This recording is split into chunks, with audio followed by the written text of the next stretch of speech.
Bagaimana pandangan Mas Pangi terkait itu sebagai pengamat gitu? Bismillahirrahmanirrahim. Assalamualaikum warahmatullahi wabarakatuh. Salam sejahtera bagi kita. Om Swastiastu, Namo Buddhaya. Salam kebajikan. Yang saya hormati mama saya, Pak Gus Padi Gaus. Beliau politisi yang tidak pernah apa istilahnya ya, tidak pernah mati ya, selalu hidup dan sampai kayak politisi di Amerika, jadi nggak ada pensiunnya. Jadi pensiunnya udah meninggal aja. Nah, ya itu rata-rata politisi di Amerika. Maka kalau kita lihat Senat sama Kongres itu kan udah tua-tua semua. Termasuk Joe Biden kan udah tua banget.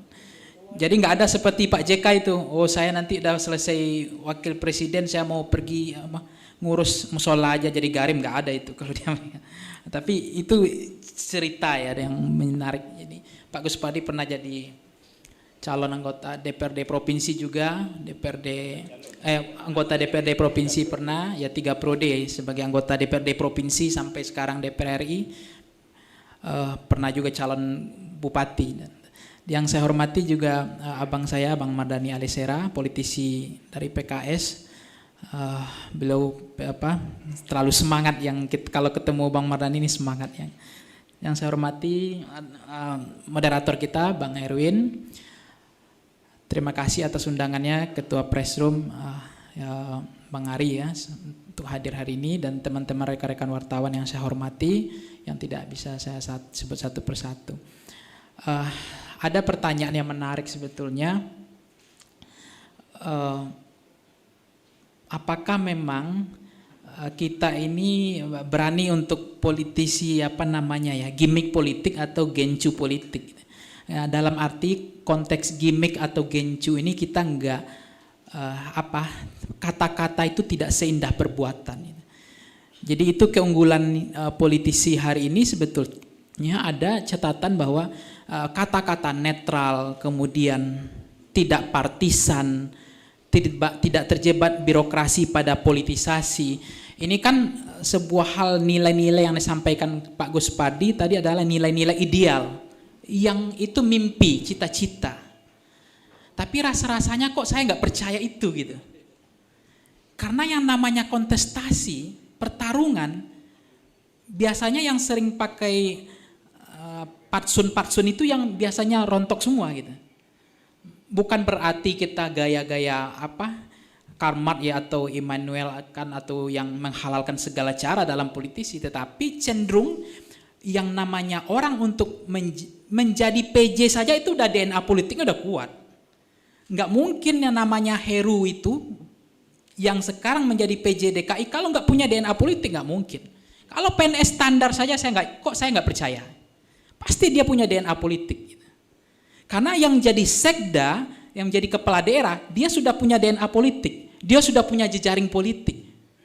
Nah kalau misalnya pejabat-pejabat di bawah yang ASN, ya mohon maaf, itu mungkin memang mereka berbasis kinerja saja. Tapi kalau ini kan ibarat sama dengan jenderal tadi ya Pak Gus Padi. Jenderal itu kalau nggak ada DNA politik nggak bakal naik bintang terus.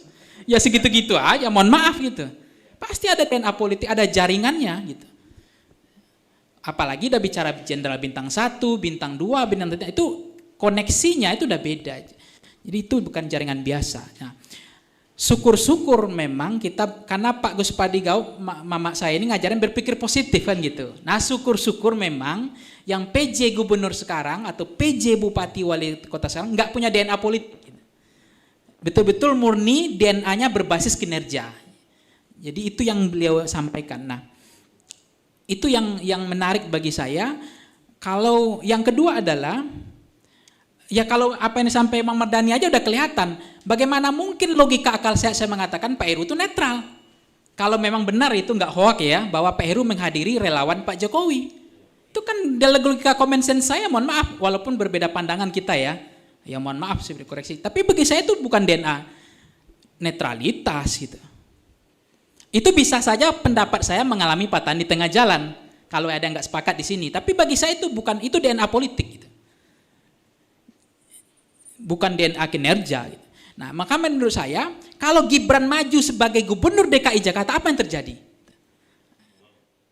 Bisa nggak memang yang logika moto kita tadi itu netral, birokrasi tidak dipolitisasi. Bisa nggak itu mungkin? Mungkin nggak terwujud mimpi itu. Gitu. Tadi kan yang dibilang Bang Mardhani kan gitu, yang mengajukan Mendagri, yang ngesahkan kan Presiden. Nah kalau Pak Jokowi anaknya Gibran maju Pilkada DKI, bisa nggak netral? Syukur-syukur bisa. Syukur-syukur, kita berpikir positif, syukur-syukur bisa. Tapi saya lagi-lagi sebagai pengamat menyatakan agak sulit memang. Jejaring itu untuk akan berhenti, untuk tidak dipolitisasi, dan bagaimana ASN itu kan garisnya komando atau garis putus-putus ya Pak Gus Supadi ya? Ya setahu saya dia garis putus-putus, garis komando kan, hitam penuh ya. Bukan garis putus-putus. Apalagi sekda dengan bupati wali kotanya. Nah mudah-mudahan itu tidak terjadi gitu.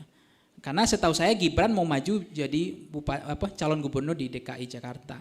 Nah kalau itu bisa netral terbukti nanti itu luar biasa. Itulah tauladan, itulah contoh. Nah kalau itu tidak, ini akan kesulitan kita bicara netralitas. Role model ini akan dipertontonkan ke PJ yang ada tadi 171 di seluruh Indonesia. Agak berat memang. Dan yang kedua adalah, ini sebetulnya adalah, ya mohon maaf, kok saya agak salah gitu bicara ini. Di negara lain nggak ada itu PJ-PJ. Atau coba tunjukkan sama saya yang PJ-PJ kepala daerah ada nggak di negara lain itu, atau gubernur.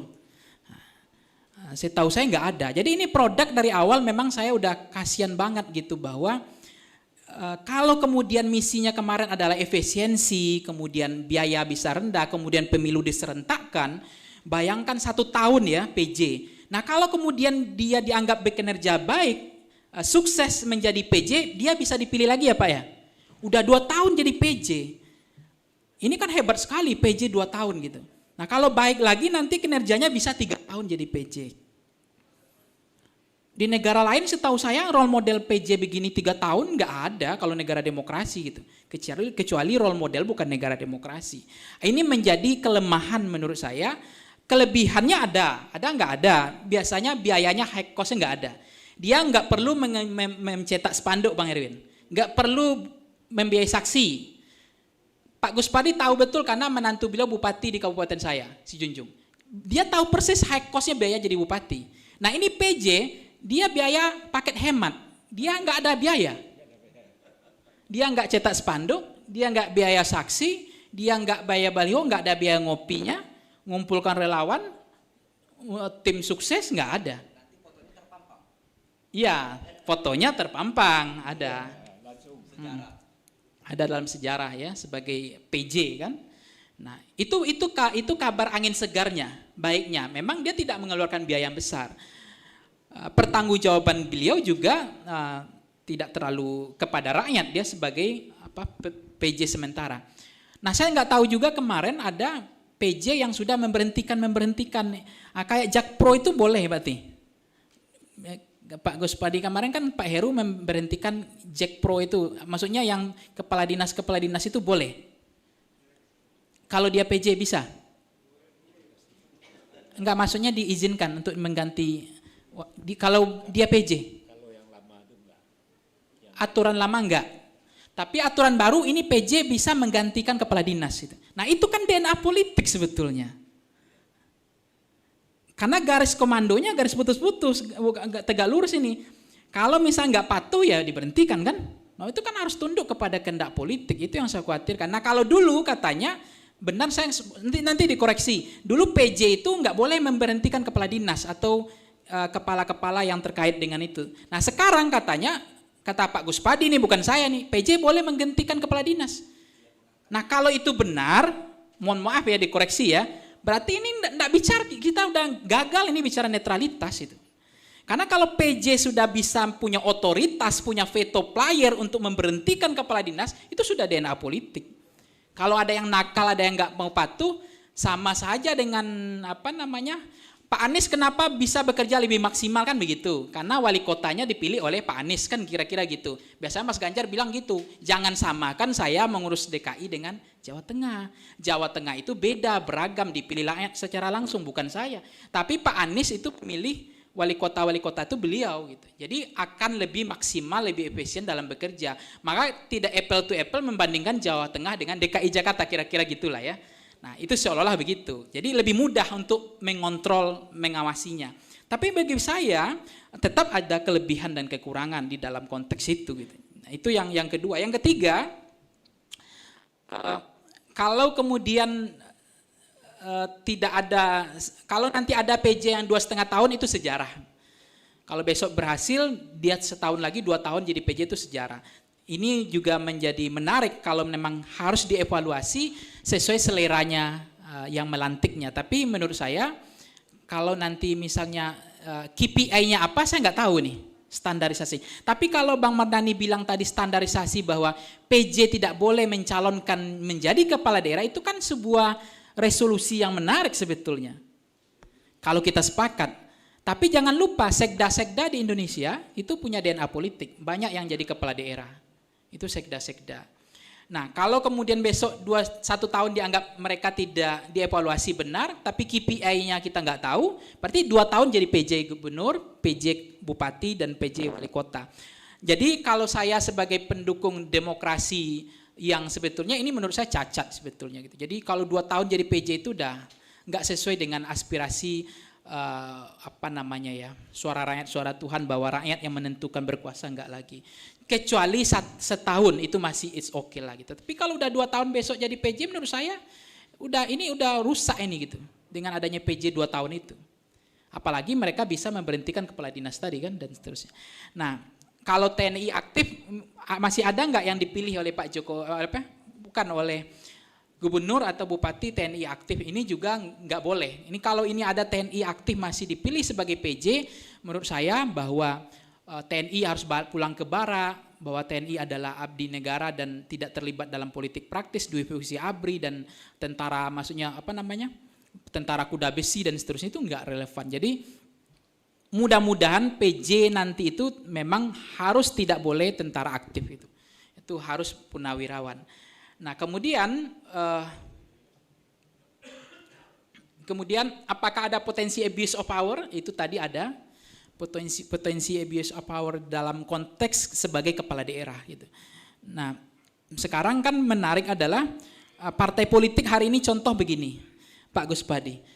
Setiap kepala daerah di daerah tersebut naik nggak jumlah kursi DPRD provinsi kabupaten kotanya? Hasil riset Voxpol kemarin itu ya. Contohnya aja ini baju yang saya pakai ini ya. Ini Gorontalo ini yang ngasih bupati ini. Itu beliau jadi bupati itu dari 3 menjadi 12 kursi DPRD provinsi, DPRD kabupaten kotanya. Itu artinya apa? Ada pengaruh itu gitu.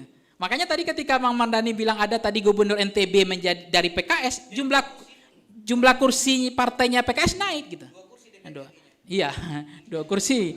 Dari berapa? Dari 1 kan? Nah, karena gubernurnya PKS. Nah, itu di Gorontalo, termasuk di Bonebolongo itu juga gitu kasusnya. Jadi ada tren relevansi bahwa kepala daerah itu menaikkan kursi di partai dia. Artinya itu kita memahami bahwa memang apakah akan kemungkinan terjadi juga atau tidak gitu. PJ itu punya pengaruh karena kan yang PJ tadi itu kan irisannya partai politik juga. Mendagrinya kan ada kaitan juga, presiden juga dan seterusnya. Jadi ini mungkin anggap sajalah empirik objektif saya, tapi secara intersubjektif bisa berbeda pendapat bahwa kok saya pesimis, tetapi politisasi birokrasi itu sangat sulit kita hindari. Jadi kalau kemudian ada disrupsi netralitas itu menjadi hal yang sebuah keniscayaan, tetapi boleh-bolehlah kita punya mimpi betul-betul nanti PNS, ASN itu netral dalam politik praktis. Jadi justru ada juga di kabupaten kota di daerah lain yang netral itu yang tersingkirkan. Justru yang kelihatan berpihak waktu itu yang dapat jabatan strategis. Nah, itu diajarkan dari dulu oleh politisi kita. Kalau nggak ada sikap netral, justru mereka hilang dari pertarungan di jabatan-jabatan strategis di Pemda tersebut. Justru kelihatan kalau mereka partisan itu dapat jabatan strategis.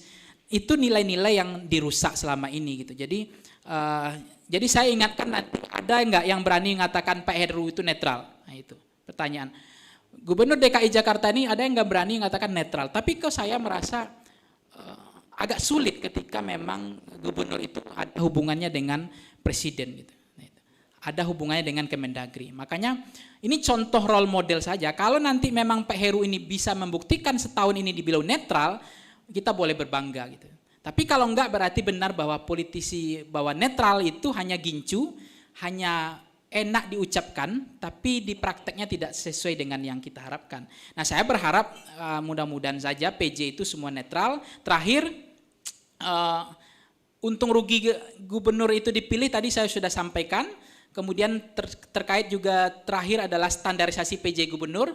Nah, itu bupati juga harus dikelirkan standarisasinya seperti apa, karena kalau selama ini standarisasinya saya tidak tahu yang menjadi hanya jabatan eselon-eselon, kemudian pejabat di apa tadi namanya istilahnya itu menjadi standar bupati wali kota. Terima kasih. Assalamualaikum warahmatullahi wabarakatuh. Menarik ya, seberapa besar pengaruh Pak Jokowi, Jokowi efek ya. Hasil survei kita kemarin terakhir itu sebenarnya dibanding Kompas kita Voxpol lebih agak bagus angkanya 25,3%. Kompas 15. Jadi pengaruh Pak Jokowi terhadap preferensi politik mereka calon presiden yang akan diusung di 2024 itu ada 25%. Dan basisnya ada di paling besar itu adalah pengaruh Pak Jokowi ke Mas Ganjar paling besar, itu ada di angka 31,3%. Ke Pak Anies juga besar, lumayan ada 20%. Makanya ketika ada isu misalnya restorasi, perubahan dan perbaikan itu bahaya juga. Karena ternyata di temuan kita yang ingin legasi kelanjutan Pak Jokowi, tidak hanya perubahan dan perbaikan, itu ada juga pada pemilih Pak Anies. Ya kelanjutan legasi. Jadi kelanjutan ya. Artinya hati-hati juga menggunakan tagline perubahan dan perbaikan saja, karena di pemilih basis Pak Anies ada juga yang keberlanjutan gitu. Itu temuan Voxpol itu, survei terakhir yang press open lah, paling terbaru.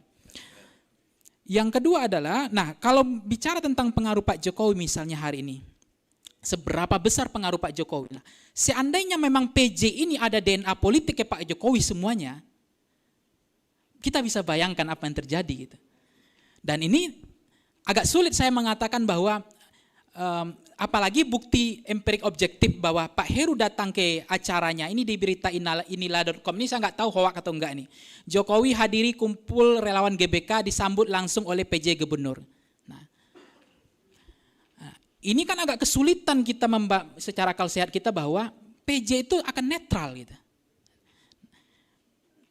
Nah, ini yang kemudian makanya kalau saya tanya tadi, sebenarnya ini sudah merusak sebetulnya PJ. Apalagi PJ kalau 6 bulan, it's okay, tidak masalah.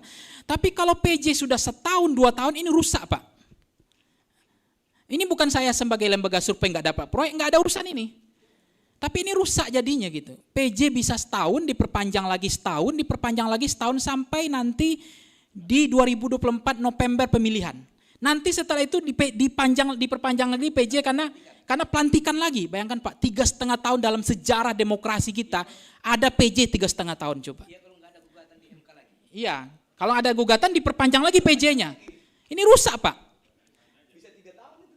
Ya mohon maaf saya salah ini kali ngomongnya, tapi rusak memang.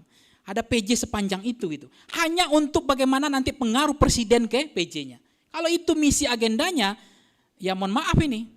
Menurut saya udah merusak kualitas demokrasi kita gitu. Ini bukan urusan dengan surveinya, nggak ada urusan. Tapi menurut saya nggak pas lah gitu. Cara bernegara harus memperpanjang PJ sepanjang ini ya, 3 tahun ya. Ini betul-betul menurut saya ya kalau 6 bulan kita masih mahfum lah gitu. Tapi itu adalah intersubjektif saya, bisa saja pandangan rekan-rekan wartawan berbeda dengan saya gitu, termasuk narasumber. Ini kan intersubjektif pandangan saya, kan bisa saja saya melihat sesuatu itu yang saya lihat, itu yang saya lihat, itu yang saya dapatkan. Tapi teman-teman bisa saja melihat ya empirik objektif juga, yang teman-teman lihat belum tentu itu yang didapatkan, bisa saja ada di balik itu. Nah itulah keyakinan saya yang kemudian merusak agenda demokrasi kita dengan PJ yang sangat panjang ini gitu. Nah berani nggak sekarang Komisi 2-nya panggil tuh Pak Heru? Ayo Pak Gaun. Ya. Ya, itu persoalannya. Ya, berarti berani nggak menterinya panggil PRU karena hadir dalam kampanye relawan? Ini bukan agenda negara loh ya, ini agenda relawan clear ini. Berani nggak Mendagri panggil? Itu abuse of power loh itu sebenarnya. Kecuali Pak Heru sebagai coba cari logikanya saya secara akal sehat. Pak Heru tuh benar hadir di situ apa? Coba logikanya. Saya mau berpikir juga nih. Bahwa itu nggak salah gitu. Hanya untuk karena itu. Karena presiden datang, beliau sebagai tuan rumah. Nah, coba. Ini supaya saya jangan salah ini saya gitu. Tolong dibantu saya. Coba ini bahwa benar Pak Heru nggak salah gitu.